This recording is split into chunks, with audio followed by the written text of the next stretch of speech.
আসসালামু আলাইকুম, welcome back to our channel. কেমন আছেন সবাই? হোপফুলি সবাই ভালো আছেন, সুস্থ আছেন। আজকে আমি আপনাদের সাথে একটি রেসিপি শেয়ার করব। এটা হচ্ছে চিকেন ডাম্পলিং বা চিকেন মোমো রেসিপি।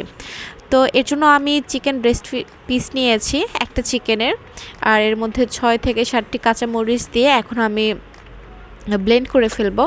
আপনারা চাইলে চাকু দিয়ে একদম কুচি কুচি করে ফেলতে পারেন, বাট ব্লেন্ডার থাকলে ইজি হয়ে যায়, সহজ হয়ে যায়, সময় কম লাগে। আর এর মধ্যে আমি কিছু গাজর দিয়ে আর একবার ঘুরিয়ে ফেলবো, তাহলেই রেডি হয়ে যাবে। আপনারা চাইলে কুচি করেও দিতে পারেন, গাজর, বাঁধাকপি, অন্যান্য যে কোনো সবজি। তো এর মধ্যে আমি আদা, রসুন, জিরা পেস্ট দিয়ে দিচ্ছি, আর পরিমাণ মতো একটু বেশি করেই পেঁয়াজ কুচি দিয়ে দিচ্ছি। আপনারা চাইলে আর একটু বেশি সবজি অ্যাড করতে পারেন। আমি জাস্ট গাজরটা অ্যাড করেছি, বাঁধাকপি, এরপর পেঁয়াজগুলি, এগুলো সব কিছু। আর এইখানে আমি পরিমাণ মতো লবণ দিয়ে নিচ্ছি, এরপরে গোলমরিচ গুঁড়ো দিয়ে নিচ্ছি, এরপরে সয়া সস দিয়ে নিচ্ছি পরিমাণ মতো, আর এরপরে এইখানে ধনেপাতা মিক্সড করে ফেলবো যখন বানাবো তখন। তো এগুলাই মাখিয়ে আমি ফ্রিজে রেখে দিচ্ছি কয়েক ঘন্টার জন্য। আপনারা চাইলে সাথে সাথে বানাতে পারেন, কোনো প্রবলেম নেই, বাট আমার কাছে ম্যারিনেট করে রাখলে ভালো লাগে।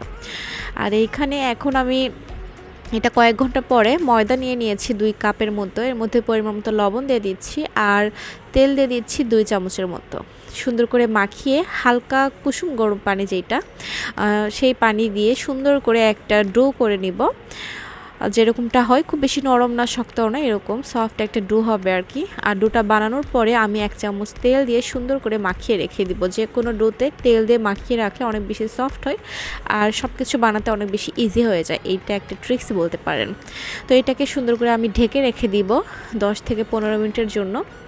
এরপরে আমি এই ফাঁকে ধনেপাতাটা সুন্দর করে কুচি করে নিচ্ছি, আর ধনেপাতাটা রেডি। এখন আমার যখন মোমো বানাবো তার সাথে চিকেন যে ম্যারিনেশন করে রেখেছি ওইটার সাথে মিক্স করে নিয়ে বানালেই হয়ে যাবে।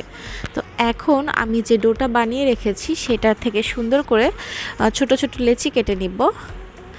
আপনারা এভাবেও করতে পারেন, আবার চাইলে বড় একটা রুটি বেলতে পারেন। এরপরে যে কোনো কুকি কাটার কিংবা গ্লাস কিংবা যে কোনো কিছু সাইজ আপনাদের পছন্দ মতো নিয়ে গোল গোল যে লুচির শেপ হয় সেইগুলো কেটে নিতে পারেন। বাট আমার কাছে এটা ইজি লাগে, কারণ লুচি বানানো আমার কাছে সহজই লাগে, এই জন্য।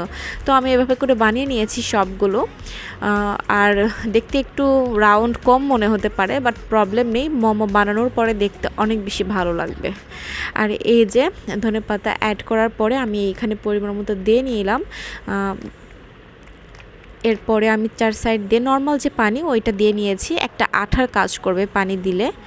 আর এভাবে করে আমি দেখিয়ে দিচ্ছি খুব সুন্দর করে, আপনাদের বুঝতে সহজ হবে। একটা একটা করে মানে এভাবে করে ধরে আমি লাগিয়ে দিচ্ছি। জাস্ট এটাকে কি বলবো, একটা গাঁথনি বলা যায়। আমরা যেভাবে করে ফুল করি আর কি, যে কোনো কুশলি পিঠা এরকম পিঠাতে, ঠিক সেভাবে একটা করে ঝুটি করছি, মানে কুচি দিচ্ছি আর কি।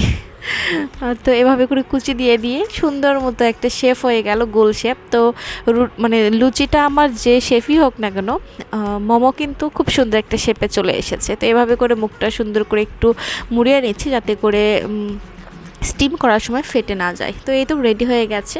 আমি আরও কয়েকটা ডিজাইন আপনাদের সাথে শেয়ার করছি। তো এই তো আরও একটা নিয়েছি ওভাবেই। আর এইটাকে আমি যে ডালপুরির মতো শেপ করব। তো এভাবে করে নিয়ে একটা একটা করে কুচি দিয়ে নিচ্ছি, একটু করে ধরে একটু করে কুচি, একটু করে ধরে আবার একটু করে কুচি।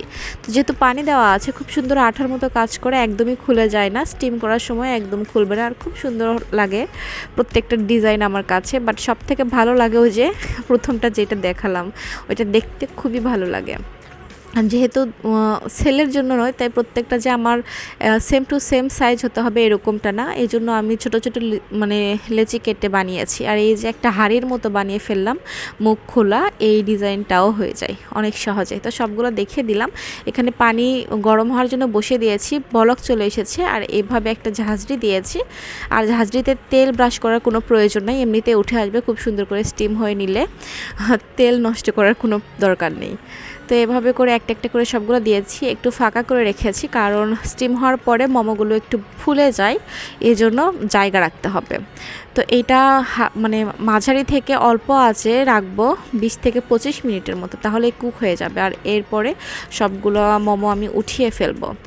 আর বাকি যে আমার আরও আছে মোমোগুলো, এগুলো আমি আবার স্টিমে বসিয়ে ফেলবো।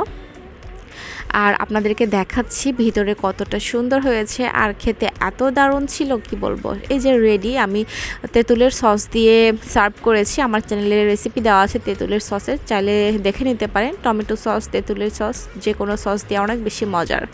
তো ভিতরটাও দেখে দিলাম, অনেক ইয়ামি, অনেক টেস্টি। আপনারা চাইলেই বাসায় সহজেই বানিয়ে ফেলতে পারেন। তো সবাই ভালো থাকবেন, সুস্থ থাকবেন, রেসিপিটা বাসায় ট্রাই করবেন। আল্লাহ হাফেজ।